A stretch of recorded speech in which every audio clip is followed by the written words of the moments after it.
Hello, everybody. Welcome back to Podcana episode 32. This week, we dive into our updates regarding the strategy to beat Ruby Amethyst. We looked at a lot of decks. Unfortunately, last week when we recorded the podcast, we did miss the Emerald Steel deck, which has pretty much been our front runner. That's the main topic, so I'm not going to get ahead of myself quite yet. I'm just going to dive into the headlines here. First of which is a spoiler, which we haven't gone over yet, which is Eeyore, Overstuffed Donkey. It's a steel card, Storyborn Ally. It's a 4/5, cost 5, can be inked, and it quests for 1. It says resist +1.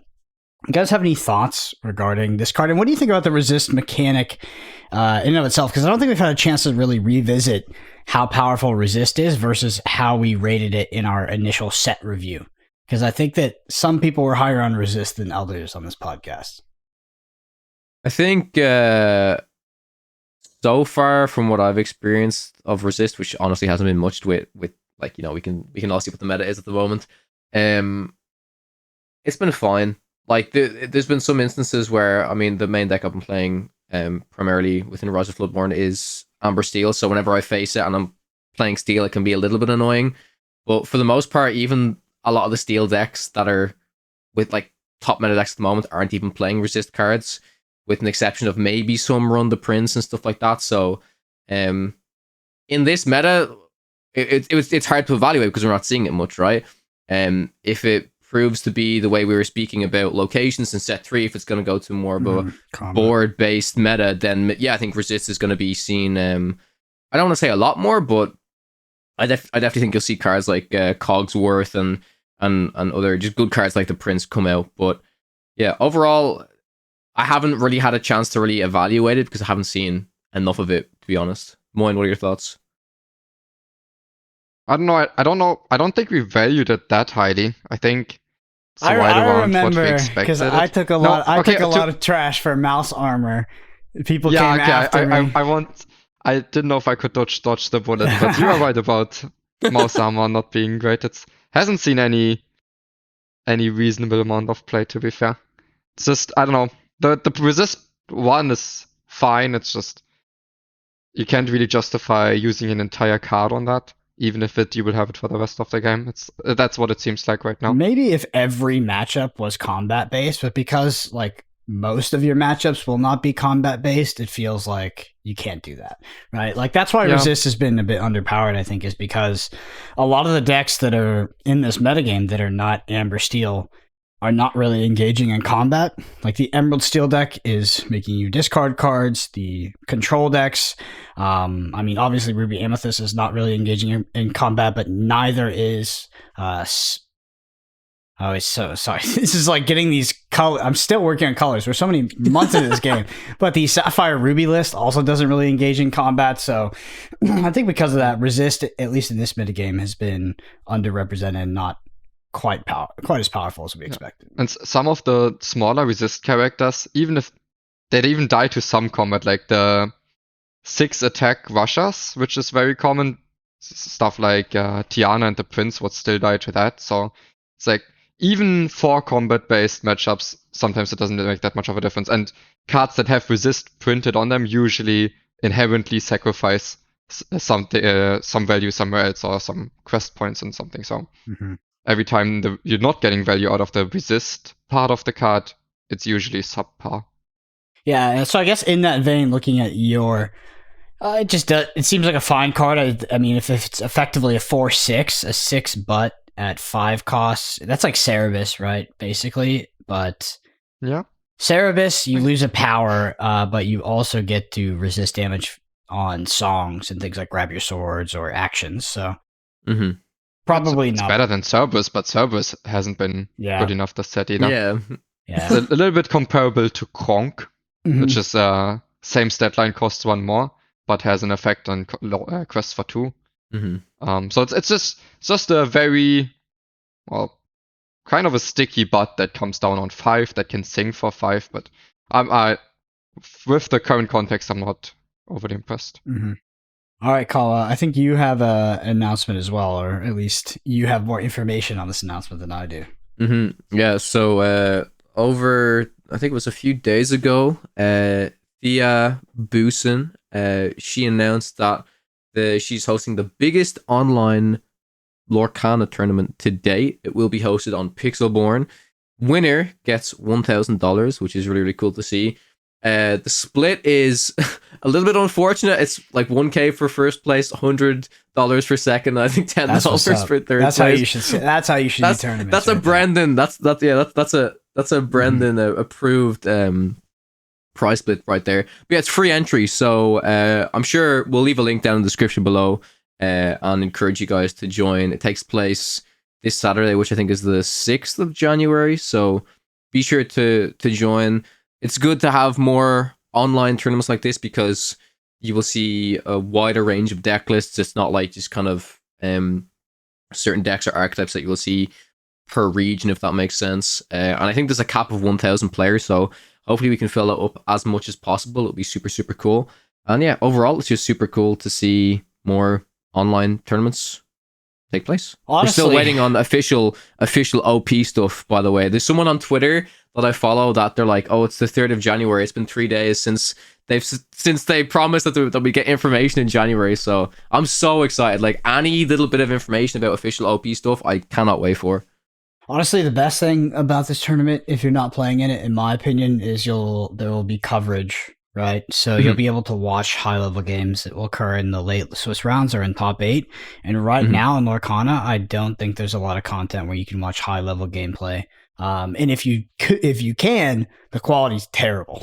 Like, it's very hard to make out like what's going on, or it's just generally low quality. I don't mean that to bash anybody, but in terms of like card game production, it's just, it's usually grassroots. It's hard, right? Yeah. So this is going to be very clear gameplay that you can look at and analyze to see, how some of the best decks piloted by the best players play out, which is really, really good information.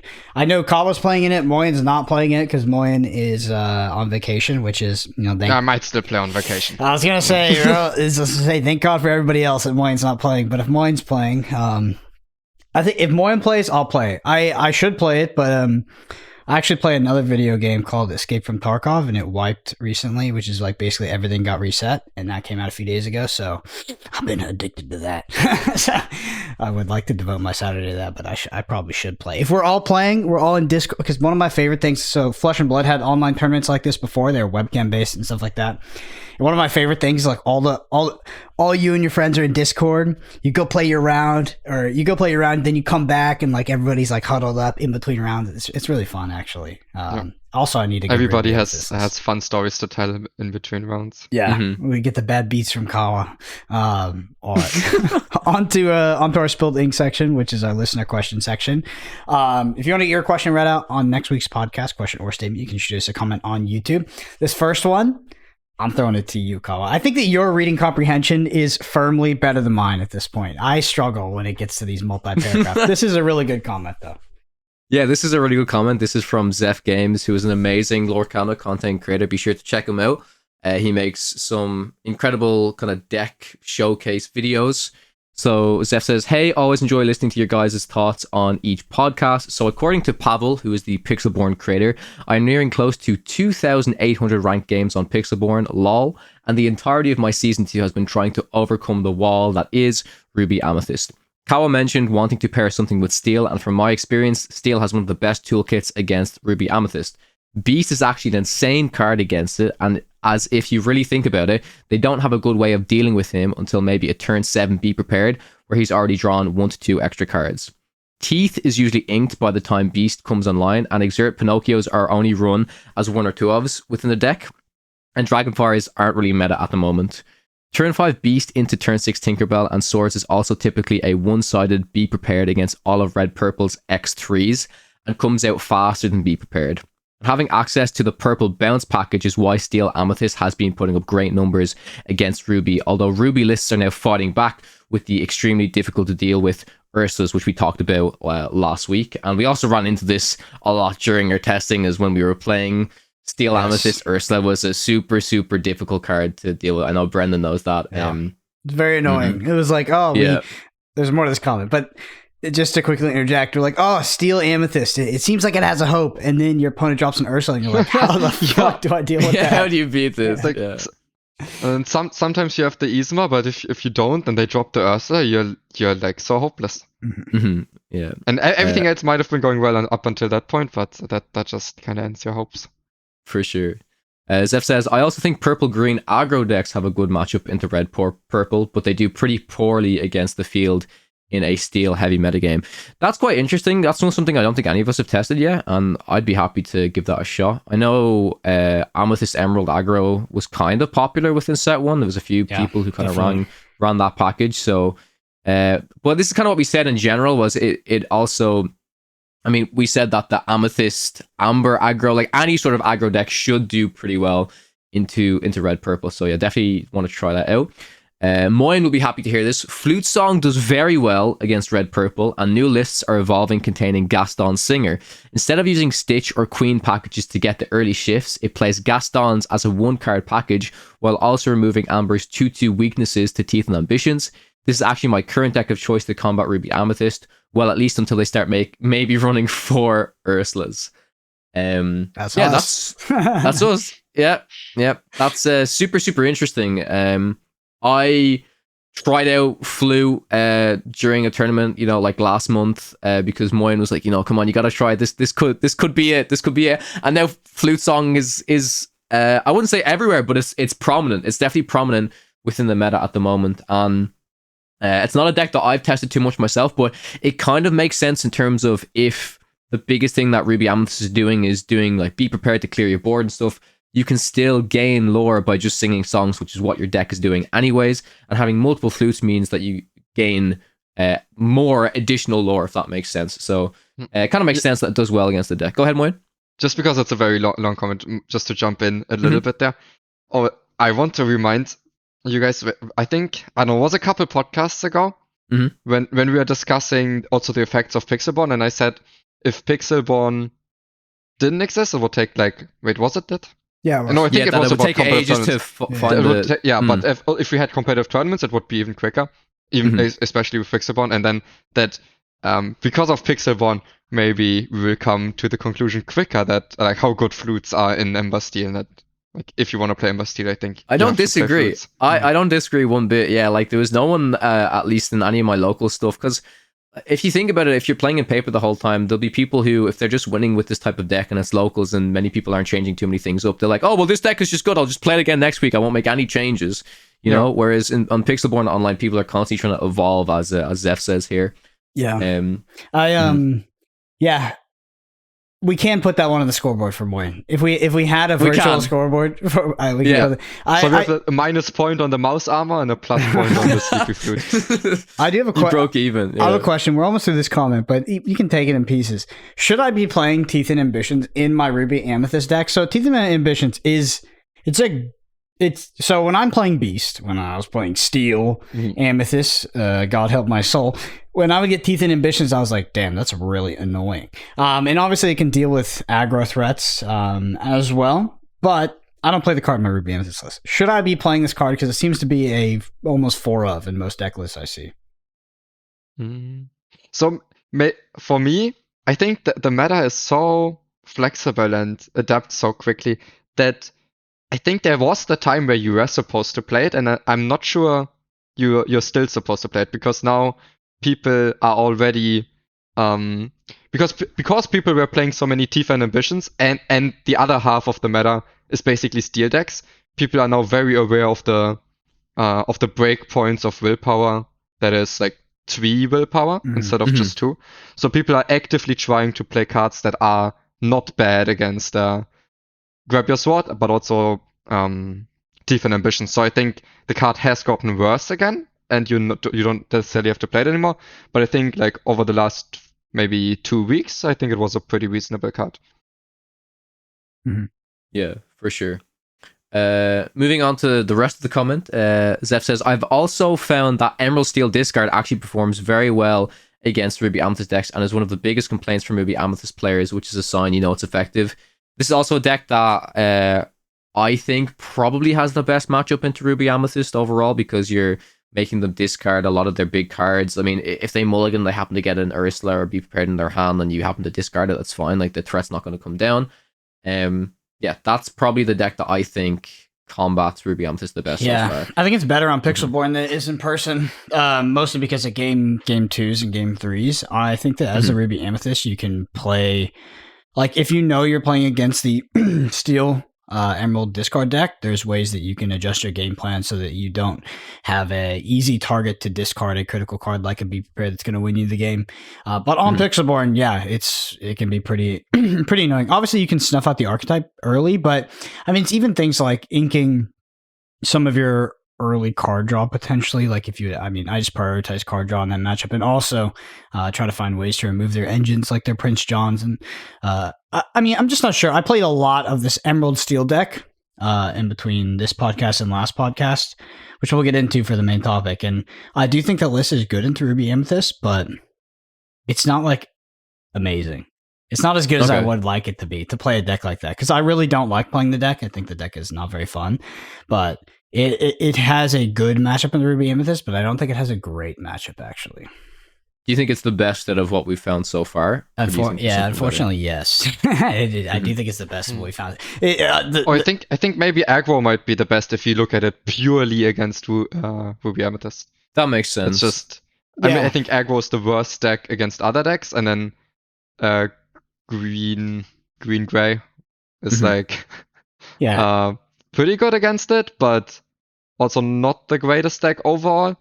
And then Sleepy Flute is like still very close matchup against Ruby Amethyst, but it's a really good deck against anything else as well. Yeah, that makes sense. Just to end off Zeph's comment, he says, by the way, Brendan, Green Steel Mill performs badly against Ruby Amethyst, which makes me sad as it's my favorite off-meta deck to play, and I've tried very hard to make it work this season. So I will take shout out to you word for it on that one, because I haven't played it yet this season. Thanks to Zeph for that comment, really appreciate it. Moving on to the next comment, we have it from Travis Collectibles. Love the discussions, been binging them all at work, been learning a lot. I would love to hear your thoughts on the Amber Ruby Mufasa decks. I'm going to try it at locals this Sunday and see how I do. I really like it, and it's nice to switch away from the meta. What are your thoughts? I'll start with Moyen. So personally, I don't switch away from the meta to switch away from the meta because I'm very competitive minded. But so I haven't played that deck. But I think from looking at it, it is one of the better things you can be doing if you want to be going off meta. I think the deck looks pretty decent, and I think most off meta decks look like shit. So yeah, to put it I lightly, think you can have fun there. Yeah, it's a sign that the deck is actually maybe okay. Like, I'm just looking at one random one here from Mushu Report, and it has a lot of the good cards from Steel Song, and then a lot of the good cards from Ruby Amethyst, from the Ruby package, right? So yeah, then you can mash cheat those out together. Mufasa at some point, and especially control decks might struggle to deal with it. Yeah, that's interesting. So I haven't played the deck. I've played against it a lot, both as Emerald Steel and as Ruby Amethyst, and yeah, I don't have conclusive thought on how it is into Emerald Steel, but I know as Ruby Amethyst, the deck list felt actually relatively easy. That could be a small-ish sample size, could be a player thing, but ultimately it just felt like it wasn't good enough into Ruby Amethyst, which just has so many high quality cards, so many powerful engines. Even with the Mufasa, replacing after it's been, this is the one that top 5 cards or something, replacing after it's cleared. It just wasn't very relevant because I was still so far ahead on board, on resources, on card advantage. So I do think that the deck is not bad. It's like very, very playable. And I mean, it could win a tournament. I don't know if it would win a tournament like Thea's upcoming tournament with potentially 1,000 players, but it does seem like a good B tier, B plus deck. I think you can win your locals with it. Yeah. And have fun while doing so. So I think you definitely could. I think one card I want to highlight in that deck, that from the version that I'm looking at right now, that I think would make the deck really good is Doc. Being able to basically play a 5-cost card on turn 4 is potentially really powerful. You can cheat out your Mufasa early. You can get a Maui out early if you want to do that. I think Doc overall is just a super great card, and it's a shame that we don't see as much as him as I would have liked to see of him at the moment. And it's nice to see that he's shining pretty well in that deck. I would put this deck on a similar power level with Amethyst Steel. So it's like, I would like to play it, but I just can't. I can't imagine doing it in this meta, because actually the meta is like relatively hostile towards Amber Ruby right now. which is like the same thing with Amethyst Steel. Like Amethyst Steel seems like a fine deck. It's just the meta is just hostile towards it. Ursula is too hard to deal with. There's ways to stop your beast draw engine, which is one of your critical draw engines, and you're just lacking. You're lacking that agnostic AoE board clear in the form of Be Prepared, which is actually so critical to the control deck right now. Like when you don't have that, you're just like, oh my god, it feels so bad sometimes. Like I don't know, like someone drops a Stitch Rockstar on you, and you're like, okay, I can't destroy that. It's bad. I have a question I'm going to leave until we get to the main topic regarding Ruby Amethyst and mirrors and stuff like that. But I'm going to go on to the next comment for the moment. This is from Sean Reed. Hey, y'all have seem to have missed the info regarding the Emerald Steel deck popular on Pixelborn. It's what Brendan talked about at the start. It has a favorable matchup against Ruby Amethyst and is beyond that just a solidly good deck. Only thing is blue steel decks are good against that deck. The meta won't break quickly though, because most people are going to have the physical cards for Ruby Amethyst, but more likely won't have the cards for the Emerald Steel list. Still, a high expectation of Ruby Amethyst would make the Emerald Steel deck a very good meta choice. I haven't played the what did you say, Sapphire Steel? That's like the what used to be like the OG ramp deck. That was actually a color combination I was interested in. In trying, but didn't get around to it.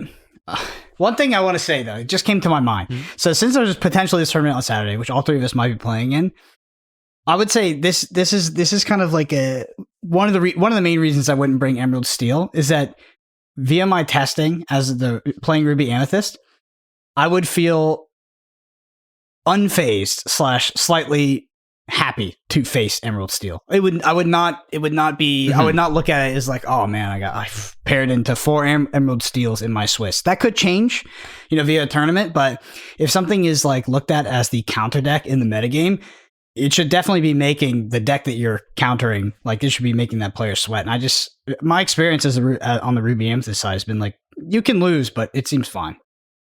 Yeah, I don't think it's anywhere close to if it's Sapphire Ruby versus Amber Steel. Because if I'm playing Amber Steel and I see a Sapphire Ruby, I'm like, oh no, like it's incredibly hard to win that matchup, Yeah. And go ahead, Moyen. So the problem of that discard Emerald Steel deck is basically, I think even if I'm not quite sure how badly it beats on Ruby Amethyst, but even if it beats on it quite badly, it's just that there's a decent amount of steel decks in the meta where you're going to have a very tough time because they can just cast early, grab your sword before you get value out of your Bucky and Prince, and then you're just very sad about that. So I think even if it is a decent or good counter, it still doesn't really break the meta because there's too much in the meta that still stops it from becoming a tyrant or anything. One thing I'll say is I think that Emerald Steel has a curve on the play, so going first, that it literally can beat any deck. Like when you just curve out perfectly into Prince John with you drop the 2 cost, then you put the Prince John down, then you sing the discard with the 2 cost, then you cast the 3 cost discard on turn 4, and then maybe singing. It's just like, that's a lot, and I think you can beat almost any deck when you have that curve, but you're just not going to have it every single game. So I think that deck has a lot of equity to just win games that it shouldn't as well. Sure, it makes sense. Moving on to the next comment, we have this one from Quest for Lore. I'm interested to hear your thoughts on Amethyst Emerald, which is a deck I think Zeph mentioned earlier. I found high success by playing a lower to the ground aggro style version of this deck with minimal Mim Merlin package. The willpower of a lot of the Emerald 2 lore questers sits at 3, so it can dodge some of the removal from steel. I find the Emerald Amethyst version to have a better matchup spread than the hyper aggro Amber Amethyst deck. Also, the addition of Merlin Go allows you to squeak out games that in set 1 you would lose at 18 to 19 lore. Just some thoughts. Again, this is a deck that I think probably plays pretty well into Ruby Amethyst if it is that aggro deck. If you feel like it's faster than, if you feel like it has a better matchup spread than Amber Amethyst, I think that makes sense, because if you're saying that most of the cards have around 3 willpower, it's not going to get absolutely dunked on by steel. So yeah, this might be the deck that I want to test out a little bit before this tournament, because if it has that decent matchup spread, I might give it a shot. What are you thinking about playing for the tournament? Because I feel like, okay, Wait, yeah, what deck are you gonna play? I was gonna say I feel like Moyen's gonna play Ruby Amethyst, but Moyen actually might play some flute stuff. Yeah. He's like, yeah.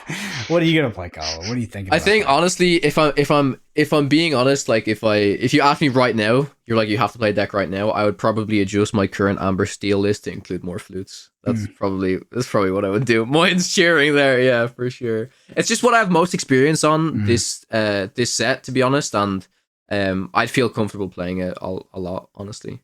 Yeah, that's I know. I feel like you would be testing a lot, Brendan, right? To prep, or if you had to pick a deck right now, would it be I'd play Ruby Ruby Amethyst? Amethyst, and I probably wouldn't test a lot. Mostly because, like I said, playing Escape from Tarkov, which is like that game. It comes in like 6-month cycles, and you like go hard for like a month, and yeah. But still, I feel very comfortable on the Ruby Amethyst list, and I actually think our list is really, really good.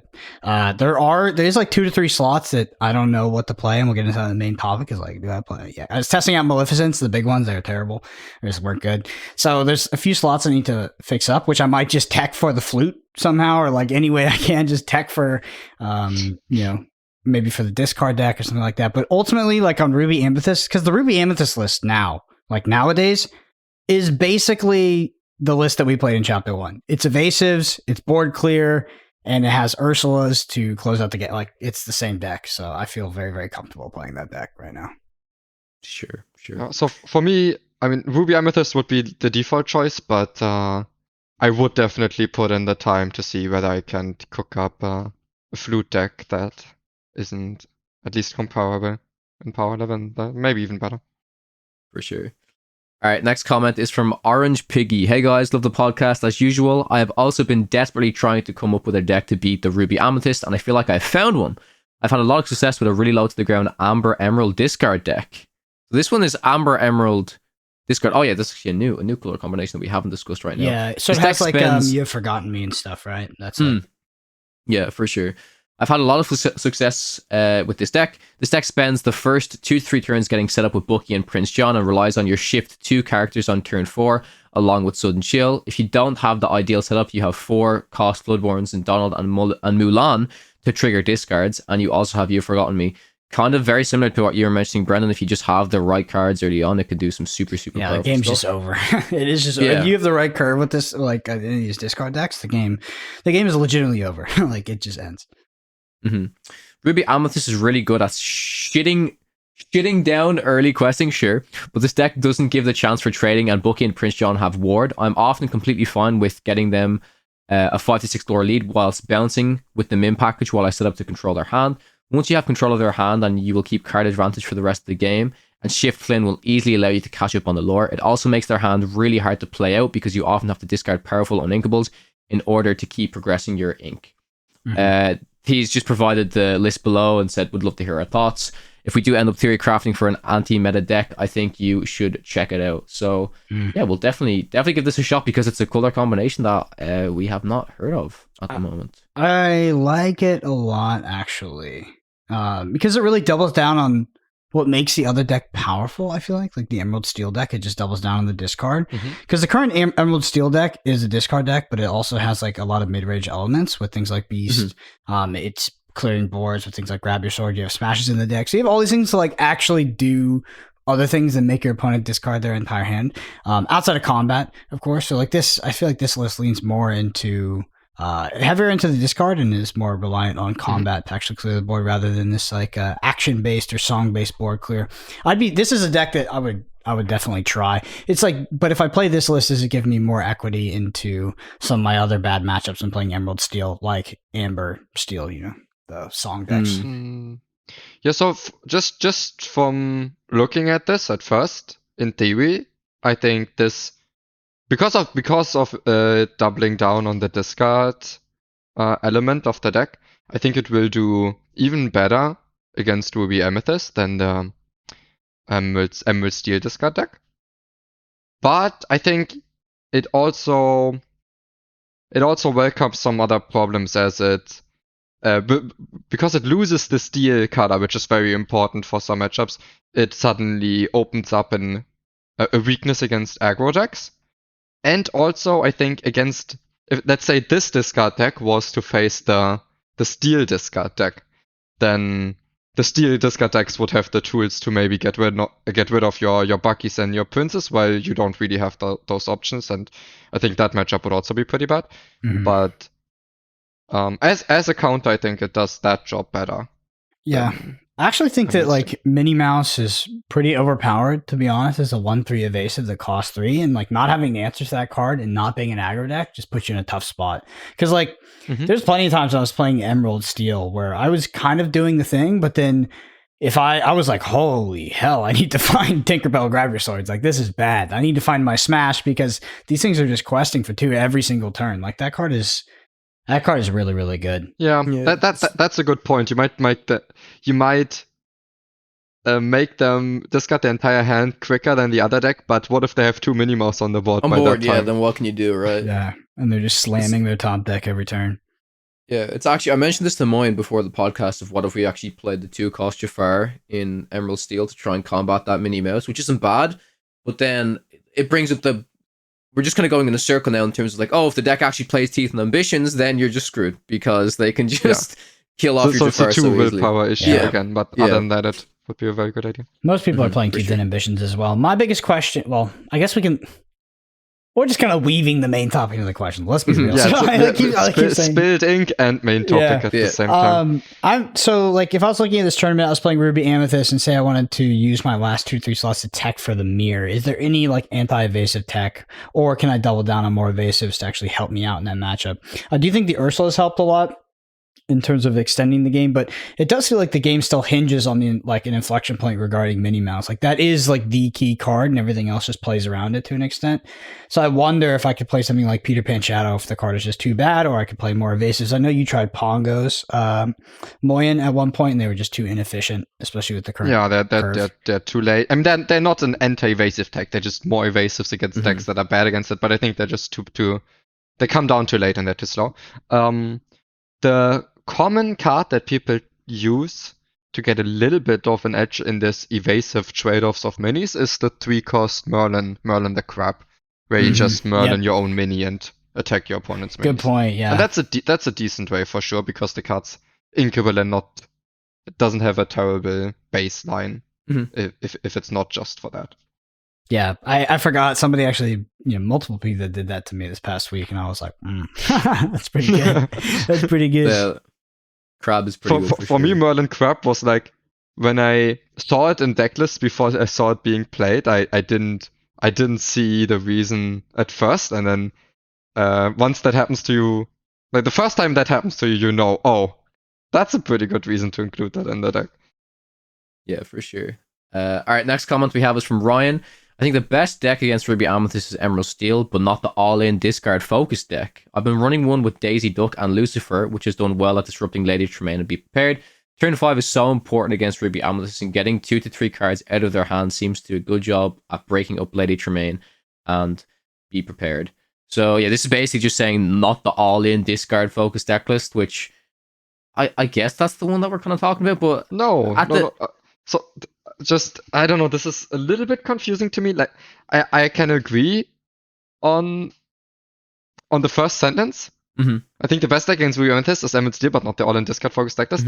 But then the second sentence kind of makes me think that, so what does all-in discard focus deck list mean? This is what I'm trying to... Like, this is still discard. I think Daisy Duck and Lucifer would be all-in discard focused. Because they're not in the at least the typical Emerald Steel discard decks that I've seen. I have not seen Daisy Duck and Lucifer in the majority of them anyways. So yeah, this is a little bit confusing. It's kind of saying, I'm not playing discard, but I am really playing discard.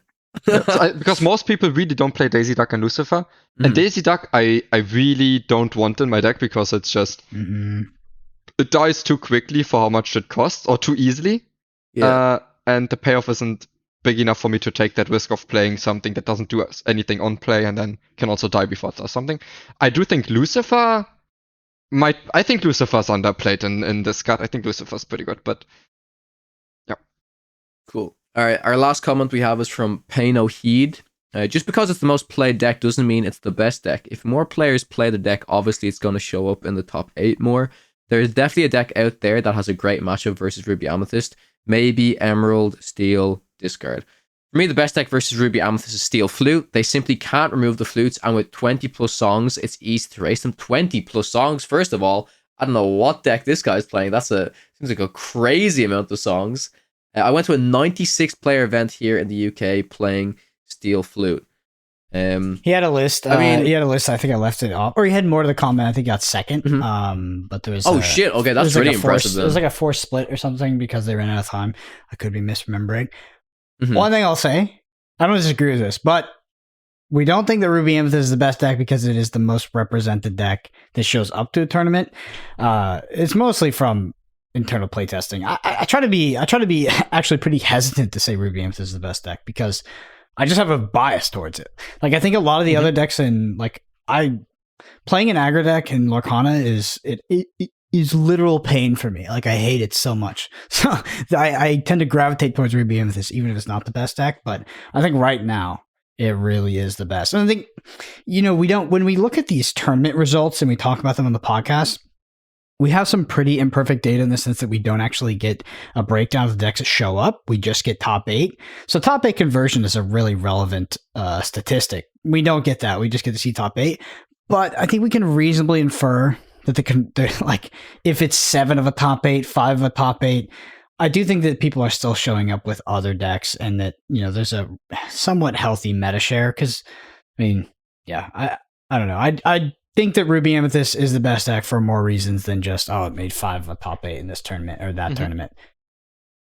Yeah, I also want to say that for how good Ruby Amethyst is, I am still really happy to see, and it's great that you can still play other decks and still do pretty well. It's like you were saying, Ren. It's not like we're seeing all Ruby Amethyst. Like, it may be, what I think at the moment is the best deck in the game at the moment, but it's still great to see that you still can really play a lot of different types of color combinations, right? And you can still do pretty decent with them. Like, just because Ruby Amethyst is this good does not mean that everything else is absolutely trash.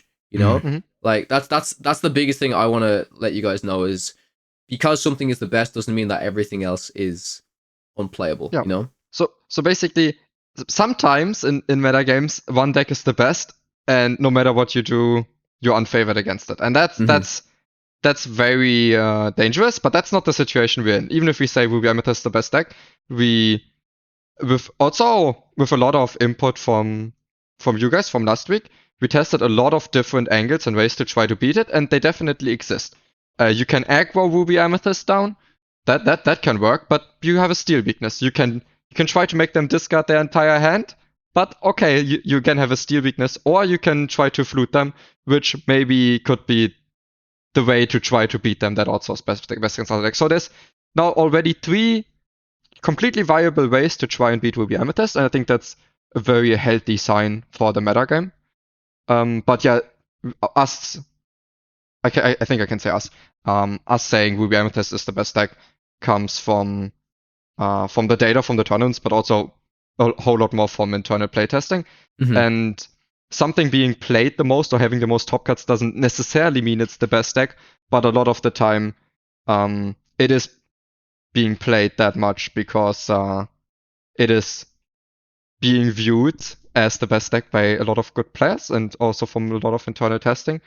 And also that it's a little bit of a different point, but I think if something is being widely regarded as the best decks, a lot of players end up playing that deck without actually being good at that deck or the game. So that actually, I think once that happens and something is widely seen as the best deck, so many people pick it up that they decrease the overall stats of the deck, or the overall win rate of the deck, which could make it seem like it isn't actually that good of a deck. It's just a lot of people play it. But yeah, there's a lot to analyzing that data, but we also only have very, very, very limited data on very little tournaments with very little prize pool. So right now, the stats from the tournaments that we have aren't all that meaningful in comparison to if we had organized play in competitive circuit. Yeah, true.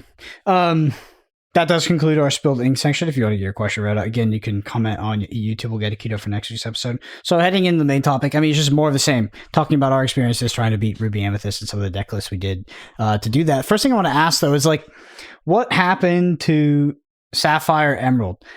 Is the Mana Min package in Amethyst just too OP?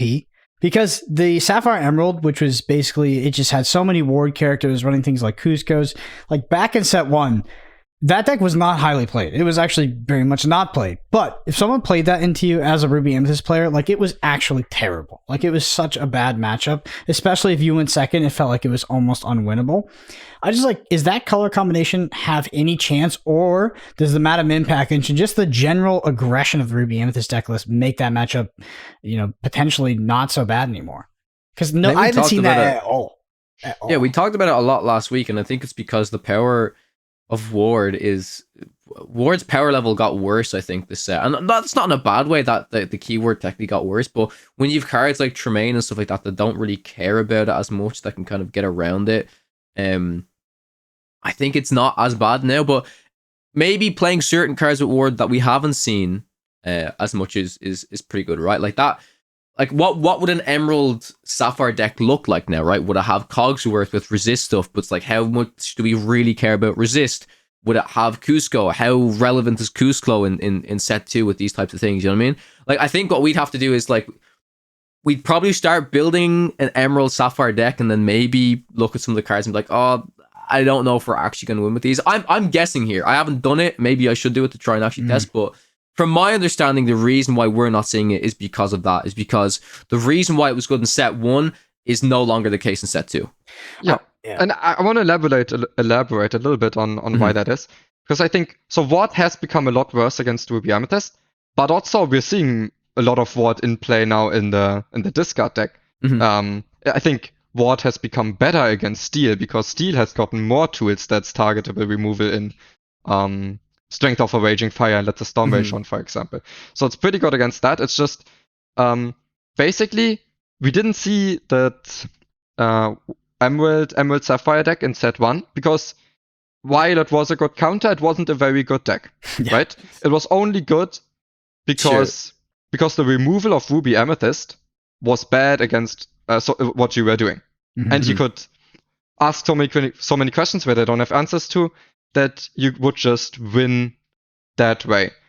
But the reason I think this deck can never work in set 2, it's impossible, is that it's not enough to slowly ask questions in set 2 anymore that are hard to answer. Because all the good decks right now, they don't just have to answer your questions, they ask their own questions at the same time.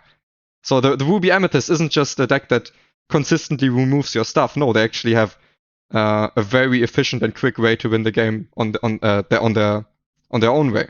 The aggro decks will try to win the game on their own way. The discard decks have a different way to try to win the game, where asking slow questions doesn't solve that issue at all. So I think in set 2, that deck won't see the light of day anymore. Yep. I think you're right.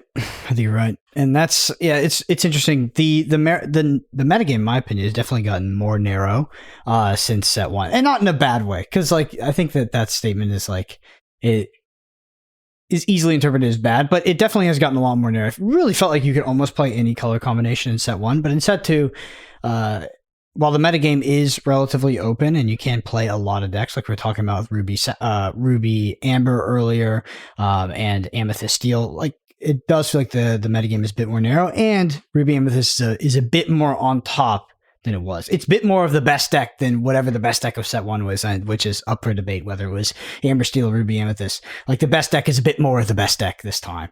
It's not necessally bad. That's also my opinion. Know whether that is. This man's about to cook up some flutes and dethrone. I think it's kind of the way I value it. Maybe set 1 metagame was even more narrow than this, because at least at the top of the metagame, set 1 was either you play Amber Steel or you play Ruby Amethyst. Those were, I think, after those 2 decks, the gap was kind of big. Right now, I think it's arguable what the best deck is, with, again, the same color combinations in contention for it, even though the decks are a little bit different now. But I also think the gap to the let's say third, fourth best decks isn't that wide. I think, for example, Steel Amethyst, I think the discard decks, I think aggro decks, they're all closer to the best decks than the other decks were to the best decks in set one. All right, well, we're going to talk about the list specifically, or just like anecdotes from the list. If you're interested in the list, description below, use that as your resource to find out what exactly you're talking about. So we have to read out 60 cards. So I'll talk about Emerald Steel first.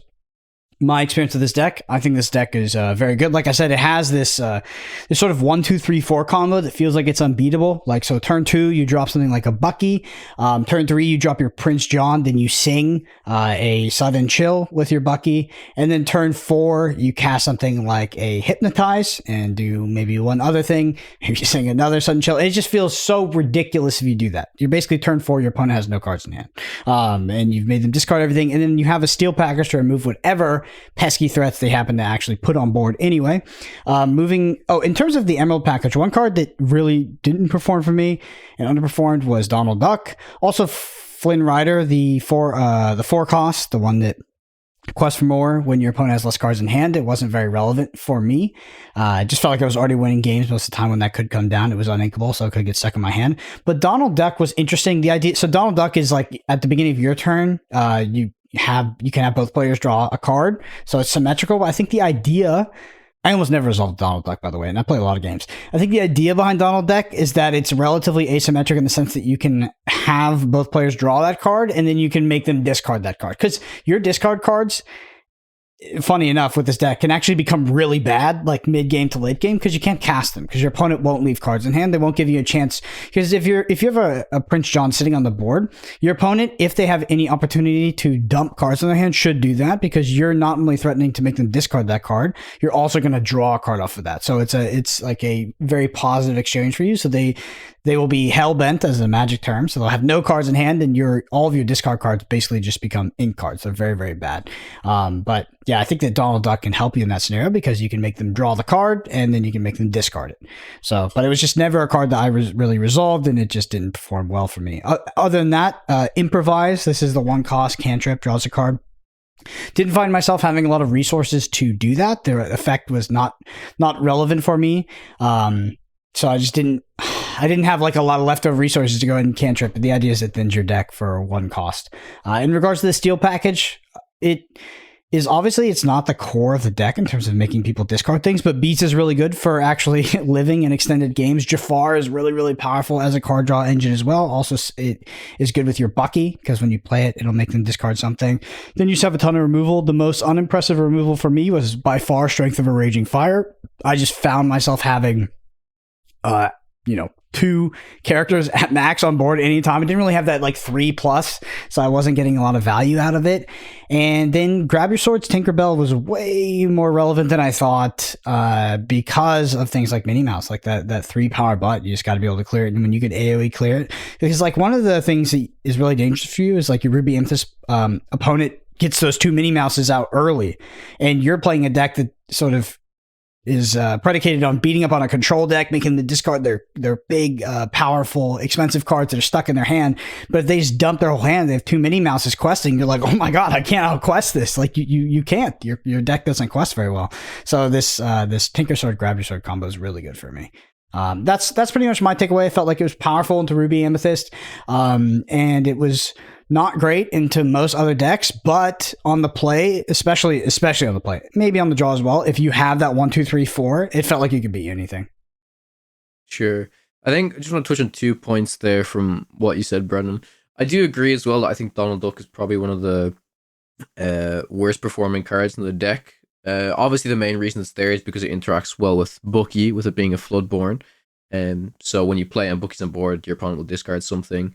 And from what you talked about with Improvise, I can see how it cannot be great. I think a reason why it's probably included in the deck, besides it being a cantrip, is, again, something we touched on a lot in today's podcast, which is a lot of your cards in this deck have 2 strength, like your Donald Duck, your Flynn Rider, your Benja, your Small Tinks, and giving it an extra point of strength can then work well into hitting a lot of your opponent's cards again if they're on that 3 willpower slot. But then like that's probably the best use of the card, right? Like it's not like, yeah, you're drawing a card, maybe you get a favorable trade or whatever. But like, did you find that's some of the reasons when it was pretty useful? My issue with that card is that most of your cards in this deck are engines. They're not actually cards you want to do combat with. Like you don't want to attack with Flynn Rider. You don't. You want them to attack you. You probably don't want to attack with your Bucky. You want to probably leave it untapped and utilize its ability. Same thing with Prince John. Sure. So a lot of these characters aren't attacking. Some of your steals, like they can do combat. But yeah, I mean, the card just seemed bad. Like the actual effect of the card seemed terrible for me. But the idea that you have redundant resources left over and you can now draw through your deck faster to get to your cards that are really, really impactful, because this deck is not, there aren't individual cards that are fundamentally overrated. But if you have a Prince John on board, Hypnotize, Sudden Chill, like these discard cards are fundamentally way overrated. So you really want to be playing them when you have this on the board. So the idea of you're able to go through your deck faster with cards like Improvise, it doesn't seem like necessarily like a bad card for me. I just don't know if it was impactful enough, and if it was helping me finding my tools. And because it does cost a resource, which is a huge cost. Yeah. Like it's a massive cost. It also costs a card in your deck. So I just was unimpressed with it. The main thing with Donald Duck is my idea with Donald Duck. I saw the card. I was like, okay, I think I understand the scenario where this is supposed to be good, but honestly, I was just like, maybe I'm not smart enough to understand this card. Like maybe no, right. Maybe you're too smart to understand it. Because I think we're talking too much about Donald Duck's effect. I think if it didn't have an effect, if it was an inkable 2/5 that quests for 2 and says Flatborn, I would play it in this deck. The effect doesn't need to do anything.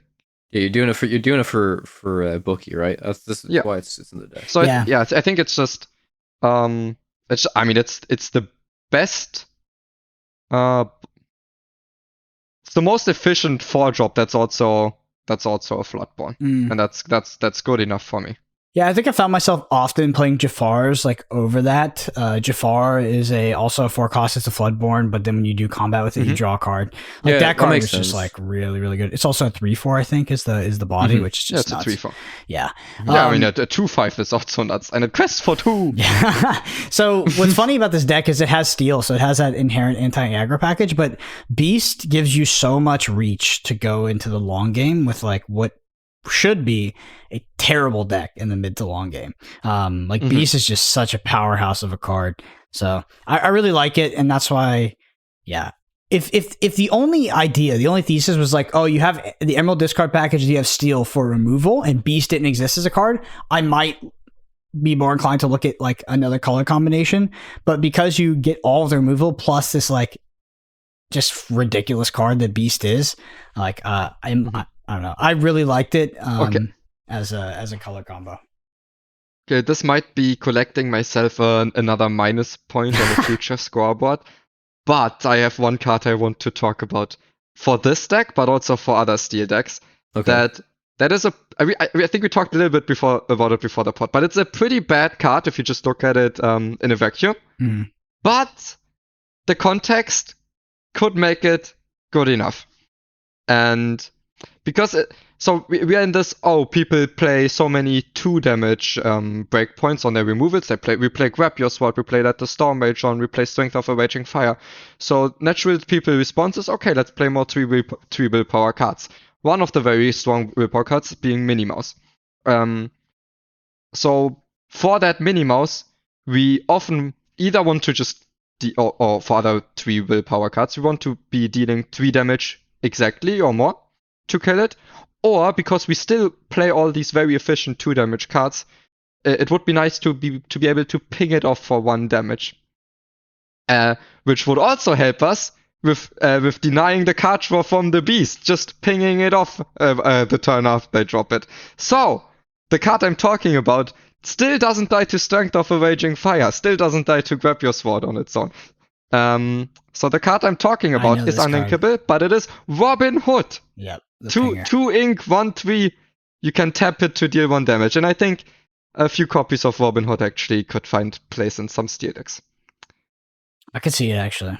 I can see it. I mean, it's kind of why Fire the Cannons is so good as well, because Fire the Cannons can disrupt the Beast. Fire the Cannons can. I mean, well, the biggest thing for Fire the Cannons, I think, even against not against the Ruby Amethyst stuff, it can shut down Steel Song's early game pretty well. You know, Yeah. they throw the queen and they're about to do their big shift thing. You just fire the cannons, like, oh well, it's a different opener, right? Yes. Yeah, it's pretty powerful. Yeah, it's good there. Like, honestly, I don't really like using fire the cannons to hit a beast. It's like I go 1 for 0, effectively 1 for 0, and this card is uninkable. It's like that.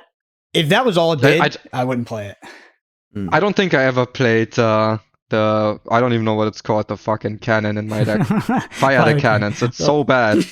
1 cost, steal 2 uninkable. When you hit the amber It's opener good, though, yeah. it's actually insane. When you hit the queen, because the queen it shifts into an X2, and then like their entire game plan is just over. It's actually so bad. But actually, I didn't like fire the cannons very much in this deck list. To be fair, it's another card that's bad in a vacuum, but contextually it can make sense. Sure. Yeah. So I think overall that's my thoughts on Emerald Steel. I do think it's probably good into Ruby Amethyst. So when I was playing the deck, when I played against Ruby Amethyst, I was like, oh, I get to this is why I'm playing the deck. I'm doing my thing, and it felt fine, which is not really the takeaway you should have. It should feel amazing. And then when I played the Ruby Amethyst deck, I switched deck lists. So I was playing Ruby Amethyst, which was not very conducive to our testing process, but I like that deck. I was playing against this deck, and I was like, it just felt mid. It just was like, okay, are they going for, okay, who's going first? Who's going second? I'm going first. Okay, my win equity has gone up significantly. Do they have the turn 2? Because it's not just the turn 3 Prince John. It's also, do they have turn 2 Flynn Rider or turn 2 Bucky? If they don't, I'm good. Because like just turn 3 Prince John, I could deal with that. Like all of these, so many scenarios were just fine for me. And then there was like just like one nutty draw on the play, mostly on the play. You can also do it on the draw, where I talked about the 2-3-4 that, yeah, you probably lose the game there, but then you just go next, and it's very unlikely for them to have those cards again. So let's say overall, I was unimpressed. I think a good takeaway though is like you also need to remember, and this is something to definitely keep into consideration. Like you yourself, Brendan, you've played Ruby Amethyst for a long time. You know your win condition. You know how to beat this thing, and that's the thing is like, when you face an experienced player, like the biggest difference was like you put in the time to really understand the Emerald Sea list. You put in the time to really understand the Ruby Amethyst list. And if you have a Ruby Amethyst player who doesn't play well into the Emerald Sea matchup, where they use cards where they shouldn't, or they're discarding the wrong cards and stuff like that, that's where things can maybe get a little bit shady. But like the biggest thing is your outs, you know how to win the game. And for people that are just, exactly like Moyen said, hopping onto a deck list because it's the best deck in the meta and don't actually really know how to play these matchups, that's where maybe people are like, oh, the Emerald Steel matchup is so favored because they don't know how to deal with it as well, right? It's all about information and putting in the time to understand how you're winning these matchups, right? My biggest endorsement for this deck list and why you should maybe play it is because you can beat Ruby Amethyst, and you should beat Ruby Amethyst. Like that's kind of why you're playing deck, but you can also beat literally everything else. Like if you go first and you do the 2-3-4, I don't know any deck that beats that. They actually discard their whole hand and you draw like a million cards, and like I know. What? Just go queen, shift queen, grab your sword before you can do your shit. Yeah, I mean shut down the engine. Yeah, yeah. Then you top deck a whole new world, and the game's on. Right? Yeah. You sing a whole new world with your queen. Yeah, if they getting your Prince John grab your sorted is pretty bad for you, to be honest. Like that's pretty bad. You really want to make them discard that card before they can cast it. It's bad. But yeah, the deck list is. Like I said, I was unimpressed because I was like, okay, this deck is going to dunk on Ruby Amethyst, but it didn't, in my opinion. I could change my mind. But I do think that if you're looking for a deck and you like this kind of deck, because this deck is I would describe this deck as zero-sum fun, asymmetric fun. One player gets to have fun. Yeah, okay. Yeah, one player gets to have there's a finite amount of fun, and you will be having all of it if you play this deck. Your opponent will be having none of it. So if you're into those decks, so if you're the type of player that has the most fun when your opponent is miserable, then that's a pretty fun deck. Yeah. All right. Well, let's talk about Amethyst Steel again. Deck list and description. I want this deck list to work. I really do. I want this color combination to work. I love Beast as an addition to Steel. I love Steel in general because I hate aggro, so I love Steel. And Amethyst feels like it has a lot of tools in and of itself right now because it still has this crazy top end, but it got the addition of Yzma for single target removal for pesky threats, and it has the Mata Bin package, which is inherently nuts. That being said, AoE board clear is just, Be Prepared is just so good. Be Prepared is so good, and so is single target removal. Like, what the hell are you doing against an Ursula? And then you also just don't have Minnie Mouses, which is, you have a lot of removal for Minnie Mouses, but I'd rather be the player playing the Minnie Mouses than the one removing them every single time. So this deck list really fell on its face, or this color combination really fell on its face for me in terms of like everything. like I felt like Ruby Amethyst was kind of, it wasn't better against, like this deck list might be better against aggro, but it did feel like Ruby Amethyst was just like a better deck, period. Yeah. So this is, to me, this deck could counter Ruby Amethyst if Ursula didn't exist. It just has too much trouble with Ursula, and if people start playing 3 to 4 Ursula, I think it just can't counter that. Other than that, I think it would actually be pretty decent deck to counter Ruby Amethyst. So I think in turn, if you play this deck and you want to be good against Ruby Amethyst, you need to play for Yzma, which is like the only way in that color combination to deal with Ursula. Other than that, what do you think about them drawing so many cards, right? They draw the card of Ursula, then you give them 2 more cards of Yzma. I mean, you have to be firmly ahead in tempo. If you aren't, like, the card advantage is actually insane.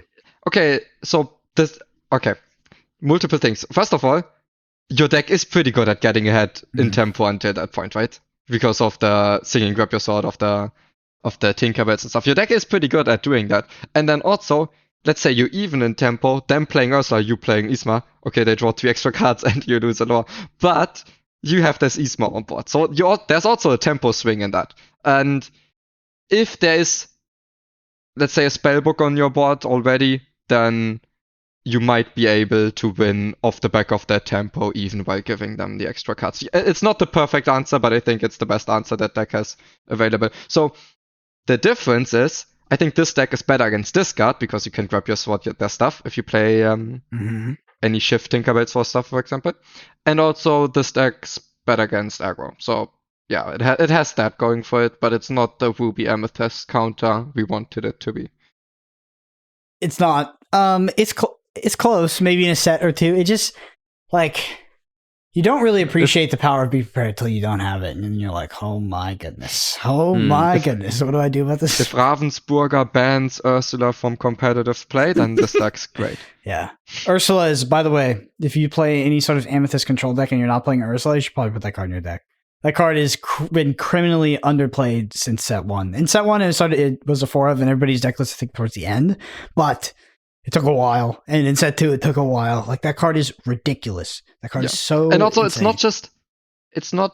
Okay, I think the card is good on its own for the deck, but also, with this entire testing we did, we found so many decks that could beat Ruby Amethyst if Ruby Amethyst doesn't play Ursula. And if they play Ursula, suddenly the deck's very, very hard to counter. So it's also very good for making your deck hard to counter. Mm-hmm. All right, last deck list. This is Amber Steel. I'm going to leave it to you guys to talk about this deck list. Not a deck list I tested. I've actually played 0 games of Amber Steel in set 2. I've only played against it. I played a lot of the deck in set 1. A lot of the deck. But it's not my style. Because like there's a dichotomy in the metagame between you either play this deck or Ruby Amethyst if you're kind of like waffling between those 2 best decks, and I feel like you just have to pick one and kind of master it. And I preferred to be on the Ruby Amethyst side of the matchup in set 2. In set 1, I know this is a very controversial opinion for the Podcana podcast and for the other hosts that are on here, but at the end of chapter 1, I thought that Amber Steel was favored into Ruby Amethyst. I know it's fighting words. Yeah, Moyen's disappointment is immeasurable. So yeah, just moving on to this list here. It's not something I've played with a lot. Like I say, my version of Amber Steel only runs one flute at the moment. I will 100% be testing the 4 flutes in here. This particular list that we're looking at, I have to say I don't like it altogether. Not altogether, but there's some things I want to change. For example, I see 1 5-cost beast. Come on, you gotta be playing more beasts than 6 that. 6-cost Tinkerbell. Yeah, 2 6-cost Tinkerbell. And it's something I talked to Moyen about before the podcast. I'm really not too high on this big Cinderella. I think a lot of people think it's super, super insane because, oh, well, you can shift from the 1-cost Cinderella or you can shift from the 2-cost Cinderella. I'm like, this card is really bad, especially if you're playing the flute version of Amber Steel and you're running multiple World's Greatest Criminal Minds. I think most players probably play 2 of that card. I think I play 3 of. If your opponent does the big thing of, oh my god, I'm going to shift my Cinderella and you just kill it with a you could sing it for free and kill it, that feels really bad for your opponent, right? Like that's something you do not want to be seeing too much. So the big thing I want to ask you, Moyen, is if we're playing 4 flutes, how many songs do we actually want to be playing? Because like the dude mentioned in the comments earlier, like, are we playing 20 plus songs? Like, are we playing closer to 8? I think maybe I'm playing closer to 18. I can see in this list. Compared to my Amber Steel list at the moment, this guy, David or Davide, is running some more Be Our Guests, which I don't think is a bad card to run at all. It's just a super, super solid song. Was run a lot in Chapter 1. So, yeah, I guess 2 questions. How many songs do you think we should be running? And is there any other elements that you would change? I think most notably is probably taking out this Cinderella package. So I think I would be playing 20 for sure, or Okay. maybe even a few more, because if you look, I think 4 Let the Storm Rage On, 4 Whole New World, 4 Grab Your Sword, everyone can get behind, and then I think I really like 4 Strength of a Raging Fire, and then a few Be Our Guests Whole New World. Maybe what is it? Let the Storm, no, something about roses, draw a card. -1 a few characters. That card's pretty decent too. And I think Paint the Roses Red. Yeah, that's Paint the Roses Red. Yeah. So I think we want to increase density for Ariel and also for the flutes, and the cards are just pretty decent on their own as well. So I can definitely see that Amber Steel plays around 20 songs. And personally, I think, I also don't really like Cinderella. I just don't think it's the direction the deck currently wants to go in, because especially with the addition of flutes, at some point, all you want to be doing is chipping in with small characters while prolonging the game so you can win them with flute. You don't need this boss monster where sometimes you fall behind because you played it and they removed it efficiently, and sometimes you win the game because they just couldn't remove it. I don't think it's really something this deck needs or wants to be doing. But in general, I think the deck's super interesting to build because in the entire metagame, it has the most options of viable cards on similar power level, and there's a lot of ways you can go about it. There's people cutting the Stitch or the Queen package just because they don't really like this 2 willpower breakpoint. There's people playing Gaston to sing 5-cost songs instead, or even though it's an inefficient card, or it's a card that's just worse than Ariel, still does the job of letting you sing Whole New World or Grab Your Sword. There's a lot of ways to go about it. I think the Queen shift package is too strong to cut, even if it has this unfortunate breakpoint. And then I just want to be filling the deck with a good 20 songs for sure, and then play 4 Beasts, 4 Tinkerbells, maybe a few of the shift Tinkerbells, so I can cheat out the Tinkerbells from time to time against discard decks, and then. You think we're running 1 or 2 Benjas maybe? I think I'd play maybe a 1 of Benja. Yeah, I think putting a Benja, if you can fit him into this type of deck, isn't bad with how many items we're going to see in the meta. If we see, yeah, very reasonable fitting in a few Benjas for flutes, but also for Merlin's spellbooks. Yeah. And then also I think it might end up playing some 1/3s as 1-drops, just because this deck's very.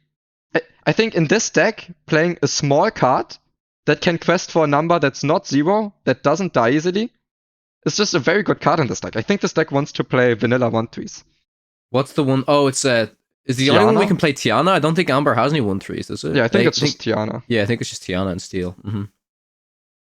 Brendan, how do you feel after that discussion? So I lost to this deck, by the way. I think only one time, but I may have only played it. I don't know.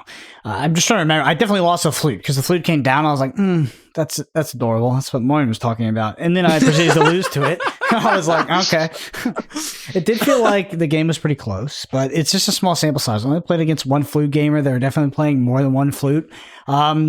And yeah, when the flute was down, when they actually put down a pair of flutes, they had 0 cards in hand at one point, and I was like, well, I can still absolutely lose this game. That's kind of annoying. That's kind of changes the entire scape of how the game's played. I think the card's very good against Ruby Amethyst. The deck, it's a deck list building. It's a deck building constraint for sure. I think you should build your deck around it, most likely because it's a 2-cost uninkable, so you're eating a massive opportunity cost to have this card in your deck. So you should have the songs to support it. That being said, this is, as a Ruby Amethyst player, like I like to use the gut feeling, to like because we can evaluate cards on like quantitative power level all the time, but the gut feeling of a card is important. If I'm playing Ruby Amethyst, this thing hits the board, I'm like, shit, because now I know that my opponent has this win con, and then they also they don't just have the flute win con, they still have the amazing Amber Steel deck, the amazing deck that shifts out these early characters that can sing Whole New World and effectively make me discard 5 cards as a Ruby Amethyst player. Like, it's still a really powerful shell, but flute gives it reach. I think that's a good word for flute. It gives it a lot of reach to beat those control decks. So I mean, if it is better than I think it is, because I only have a bit of experience against it, I wouldn't be surprised to see me on this list for the tournament if I have time to test, because I'm pretty much planning to play Ruby Amethyst. But yeah, it's a very good card versus control. Underappreciated card for sure. Yeah, I think Moyen can't smile any more than he is right now with this flute discussion. When he first brought it up, I was like, what card is he talking about? How many pods ago did I start talking about flute? It was like, I think it was the one before I went to the tournament, so it was in November. It was the mid to late November, which is pretty long ago. It's like maybe it was the 2nd, 3rd week of the set launching. Moyen's already on the flute hype train. That's kind of crazy. Yeah. And here we are. Awesome. Well, those are all our lists. We have not beaten Ruby Amethyst yet, not to our heart's content. I think that ultimately what would satisfy it for us is not like this super linear deck that only beats Ruby Amethyst and auto loses into everything else, but ideally something like an Amber Steel list that is maybe not favored, but has a decent matchup in Ruby Amethyst, or a good matchup. And then, because like Amber Steel is just so well positioned for the rest of the metagame, in my opinion, that if you can get a list that beats Ruby Amethyst and keeps some of the equity you had in your other matchups, you have what could be the best deck in the game. So this pod, from last pod to this pod, our next pivot is probably into Steel Amber here. Do more work on this list. We'll test it in the tournament. Like, we have an upcoming tournament this weekend. I guess we'll all play in it. I was like, should I play, not play? I was like, I should play. So we'll all play in it. And then we'll come back next week with the results. I'm interested to see how these flute gamers do. I might be on Ruby Amethyst myself, but we'll see. Well, if you're listening to this and you enjoy it, number one thing you can do is leave us a review on pod platforms. That's Apple Podcasts or Spotify. It helps a lot. We did do a giveaway recently for the Disney 100, and yeah, that was cool. So I shipped that out a couple weeks ago. I think that whoever won that, I forget the name, but they probably have it in hand at this point. So appreciate all the people that left reviews. It really does help so much. So the video version of this on YouTube at youtube.com/@Podcana podcast. And again, the link to the tournament and the deck list, those are all in the description. So please use the description as a guide to find any resources that we talk about in the podcast that you might not, know the location of. And while you're on YouTube, hit that subscribe. It helps. Twitter is BrendanAPG, Moyen_HS, Kawatech_CG. Thank you all so much for listening. We'll see you next week. Also, I want to thank everyone for all the all the ways they tried to suggest in the comments how we could, from what angle we could try and attack the matchup, and I think it helped us a lot. We found a lot of ways we can beat it while losing to other stuff, and we found some ways maybe we can try to beat it while being okay against other stuff. I'm very glad we have this community around us. A lot of these lists actually came from the YouTube comments. I mean, even if it's not the specific list, the idea, right? So like last podcast, we missed Emerald Steel, and then after uploading prior to the uploading the comments, but basically we found it pretty quickly. So, and everybody helped us with that. So it's actually really helpful. And yeah, I echo Moyen's statement. Anyway, thank you all so much for listening. We'll see you next week.